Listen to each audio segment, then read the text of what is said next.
Assalamualaikum warahmatullahi wabarakatuh. Selamat pagi menjelang siang, sedulur-sedulur Budaya TV Nusantara. Kembali lagi di channel Budaya TV Nusantara ya. Alhamdulillah pada hari ini hari Minggu dan kita semua dalam keadaan sehat ya, dan mudah-mudahan dari pemirsa yang berada di rumah mungkin juga dalam keadaan sehat ya. Dan karena memang ini kondisi pandemi, mudah-mudahan pandemi cepat bablas dan bisa pulih kembali aktivitas masyarakat sehingga tidak ada gangguan-gangguan ataupun batasan-batasan aktivitas kita. Di vlog kali ini dari Budaya TV akan sedikit mungkin membahas mengenai suatu daerah, yaitu dengan tema kepemerintahan. Nah, kebetulan saya sendiri juga orang Batang ya, orang Batang, dan saya termasuk anak milenial, anak-anak yang zaman sekarang. Jadi ketika saya mendengar kata-kata sejarah itu masih alam sekali, dan maka dari itu di sini saya tidak sendirian, masih ada teman-teman yang lain, dan ini yang kebetulan akan saya ajak ngobrol-ngobrol santai ya. Di depan saya ada Mbah Priyo ini ya. Kebetulan Mbah Priyo ini juga salah satu sejarawan dan budayawan kalau menurut saya ya. Yang mudah-mudahan nanti tayangan ini bisa memberikan sebuah informasi yang bermanfaat untuk kita semua. Ya, kali ini saya akan ngobrol-ngobrol ya mengenai Kabupaten Batang ya. Di mana Kabupaten Batang yang dulunya mungkin masih ikut Kabupaten Pekalongan ya Mbah ya. Nah, begitu. Oke, selamat pagi menjelang siang Mbah Priyo. Ya, selamat pagi. Nah, alhamdulillah, gimana Mbah Priyo keadaannya? Alhamdulillah sehat walafiat walaupun keterbatasan adanya pandemi ya. COVID-19, tapi aktivitas tetap aktivitas, tapi tidak meninggalkan protokol kesehatan dengan memakai masker. Nah, tapi ini kan insya Allah kita sudah tidak rubung-rubung kayak gini, jadi kan kita santai, tidak tidak memakai masker ya. Sudah tapi, jaga jarak sudah ya. Alhamdulillah kita juga sehat semua, sudah periksa duluan. Amin. Gitu. Iya Mbak Priyo, saya minta waktunya pada jenengan ya. Jadi saya itu kan memang kelahiran tahun 93. Nah, tahun 93 itu ketika ada pertanyaan-pertanyaan yang berkaitan dengan sejarah, terutama mengenai kepemerintahan di Kabupaten Batang. Nah, saya tahunya ya kalau dulu Bapak siapa itu yang sebelum Yoyo itu? Pak Bintoro. Bapak Bintoro ya, Bambang Bintoro. Yang terus beralih ke Yoyo ya, Bapak Yoyo, dan yang sekarang yang masih aktif ada Bapak Pi Haji. Nah, tapi yang sebelum-sebelumnya saya masih bingung ya, masih belum tahu siapa yang sebenarnya, dan mungkin Mbah Priyo ada sedikit cerita mengenai kepemerintahan dari awalnya adanya Kabupaten Batang dan silsilah Bupati pertama itu bagaimana awal ceritanya, mungkin bisa sedikit menerangkan ke pemirsa. Selamat pagi, selamat menjelang siang. Di sini saya di Facebook saya yang bernama Leonardo Dekat Priyo, dan saya sendiri aslinya bernama Priyo. Di sini kita bercerita sejarah dan pemerintahan Kabupaten Batang, yang sebenarnya Kabupaten Batang itu adanya pemerintah dulu itu tuh pertama adalah tahun 1614 1614. Ya, yang lebih mengacu itu pada saat Sultan Agung, pemerintahan Sultan Agung. Terus dilantiklah cucu Patih Mandaraka, yang saat itu Patih Mandaraka tersebut itu sebagai Wedana pesisir yang dulu menguasai daerah Juwana sampai ke Tegal. Terus anaknya yang bernama Pangeran Mandurareja itu dilantik menjadi Bupati Batang yang pertama itu 8 September 1614. Terus kemudian dilantik akhirnya pada tahun 1622 itu Pangeran Mandurareja itu pindah menjadi Bupati pertama Pekalongan. Oh, jadi sebelum Batang itu Pekalongan dulu. Batang dulu. Oh, Batang dulu. Batang dulu. Yang jadi Pangeran Mandurareja menjadi Bupati Batang dulu. 1614. Kemudian tahun 1622 itu menjadi Bupati Pekalongan. Terus yang menggantikan Pangeran Mandurareja sebagai Bupati Batang itu adalah Kiai Uposonto, adiknya. Oh, ya. Nah, itu. Jadi Kiai Uposonto itu adiknya Pangeran Mandurareja juga dilantik menjadi Bupati Batang sama dengan Pangeran Mandurareja yang dilantik di Pekalongan tahun 1622 ya. Jadi kalau pemerintahan Batang dan Pekalongan itu masih dulu Batang. Jadi umur kabupaten itu sebenarnya malah tua Batang. Iya, tua Batang. Iya. Terus akhirnya diganti oleh adiknya Kiai Uposonto yang kalau Pangeran Mandurareja makamnya ada di Kaliwungu. Kendal. Iya, di Proto di sana. Terus Kiai Uposonto sendiri itu makamnya ada di Depok Tapos, Jakarta, karena beliau itu gugur di sana pada waktu penyerangan ke Batavia. Itu terus Batang terus digantikan oleh anaknya Kiai Uposonto. Yang bernama Raden Ayu Prahilo. Kemudian Raden Ayu Prahilo tersebut diperistri oleh Sultan Agung. Terus mempunyai gelar Sri Ratu Batang yang makamnya ada di Imogiri. Imogiri jauh ya.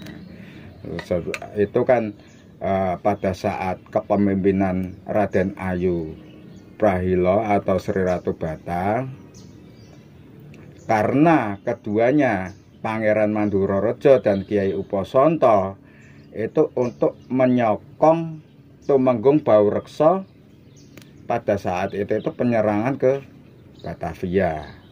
Itu tahun tanggal 28 September 1628. Jadi semuanya itu dari Bupati Pekalongan yang saat itu Pangeran Mandurareja, yang di Batang itu Kiai Uposonto, itu berangkat ke Batavia untuk menyokong Tumenggung Baureksa itu tanggal 8 September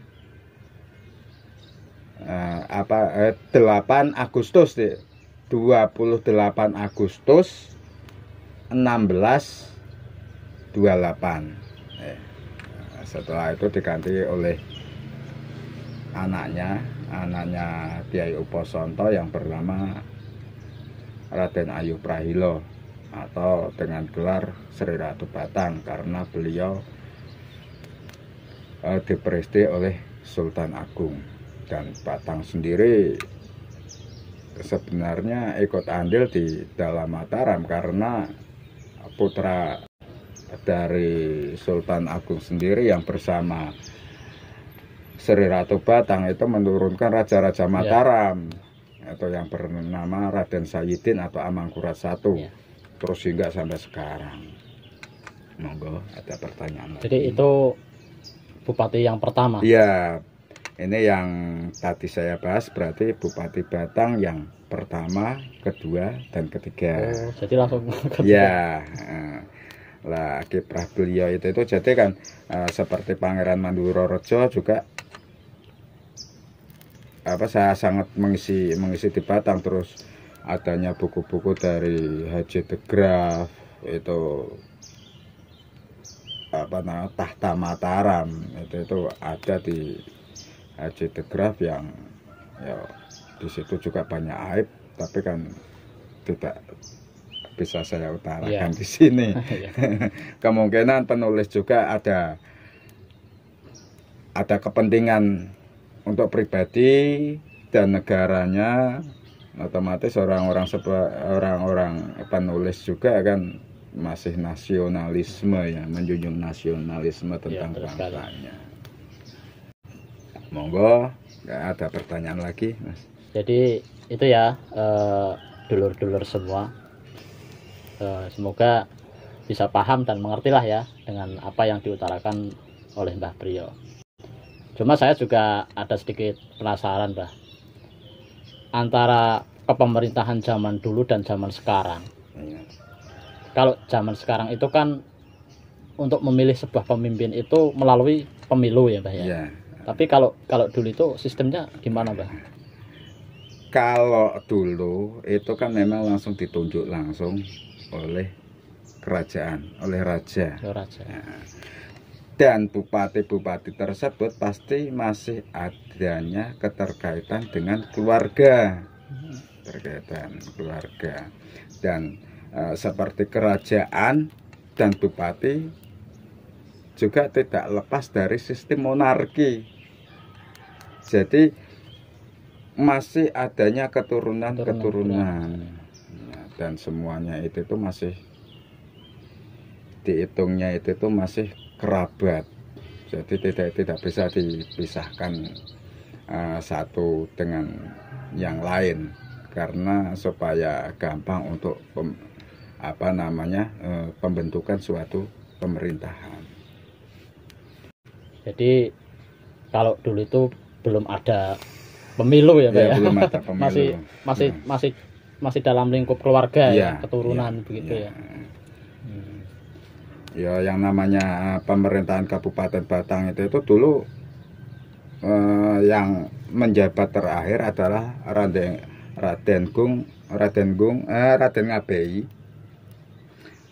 Ngabei Dipokusumo itu tahun 1935. Nah, setelah itu akhir itu 1935 Batang memang sudah dihapus. Itu karena apa, Mbak, kok? Batang sudah dihapus karena kan memang kan saat itu Pakubuwono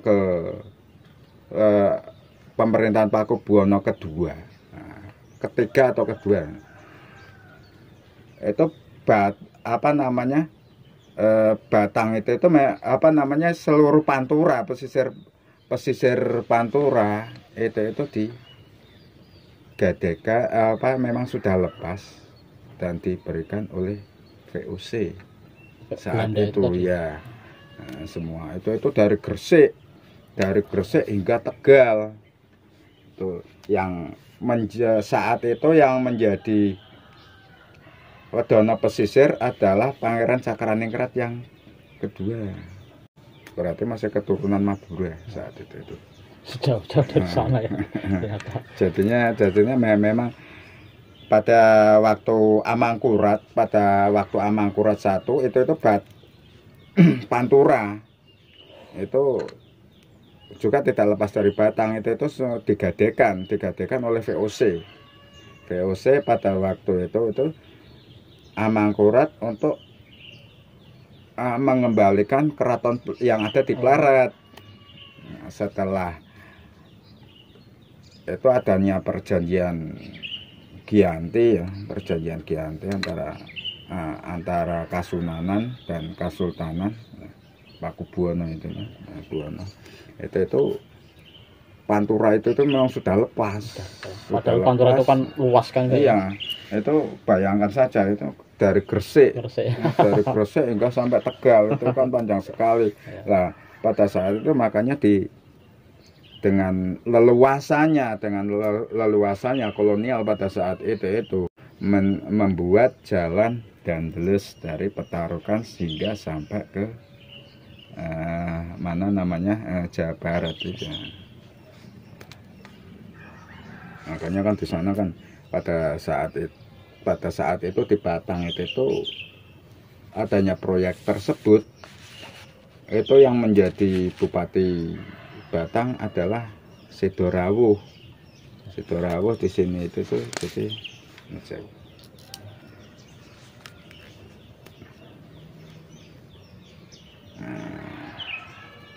di sini Bupati Batang yang ke-16. Ini catatan saya yang mengulik dari berbagai buku-buku sejarah, juga catatan arsip dari Kabupaten Batang dan buku-buku Haji de Graaf, terus kemudian referensi dari silsilah dari Kanjeng Sidorawuh. Lah ini yang berperan di Batang pada saat pembuatan jalan Dandeles itu dulu adalah Bupati Batang yang ke-16 yang bernama Raden Tumenggung Suro Adiningrat I. Itu Bupati yang ke-16 itu tahun berapa? Tahun di sini itu 1609 sampai 1612 saat menjabatnya. Nah sekarang tahun 2021 itu bupatinya keberapa? Saya kok nggak tahu malah. Ini kan pemerintahan era Mataram. Era Mataram. Nah, era Mataram setelah kemudian pada tahun 1966 adanya pemerintahan Batang yang memang sudah mutlak, tapi tetap di bawah di bawah republik ya, di bawah republik. Kemudian adanya pemilihan bupati melalui pemilu. Nah, seperti itu. Jadi kemudian tahun 8 April 1966 kalau saya sendiri itu adalah kembalinya Kabupaten Batang, bukan hari jadi Kabupaten Batang, karena Kabupaten Batang sudah ada tahun 1614. Itu sudah tua sekali. Ya, jadi kita juga harus bangga sekali. Batang memang banyak sejarah budayanya hingga sampai ke pemerintahan itu, terus di adanya jalan Dandeles di sini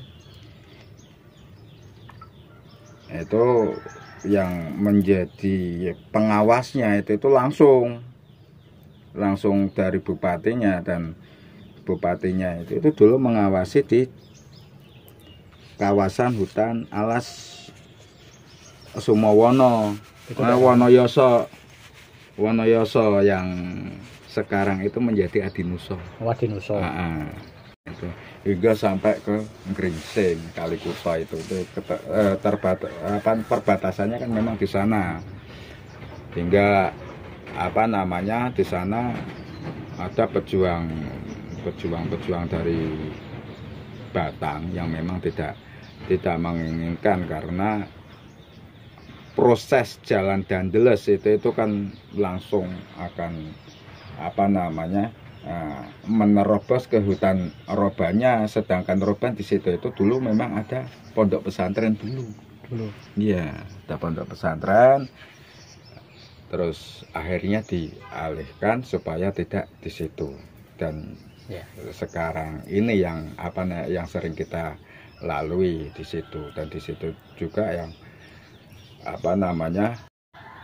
dari orang-orang Dandeles membuat jalan yang ada di mana namanya di kawasan Roban di Alasan Wonoyoso itu yang sekarang Adinuso itu juga ya banyak pertentangan lah di sana, banyak pertentangan.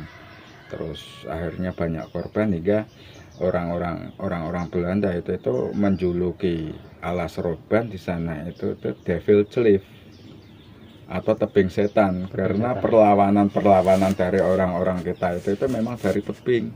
Oh, seperti itu ya? Dari tebing, terus dengan seadanya itu melempari dengan batu, entah itu dengan apa namanya ranting-ranting yang memang itu dibuat seperti tombak atau apa itu makanya kan orang-orang Belanda menjuluki sebagai Devil Cliff atau tebing setan. Monggo.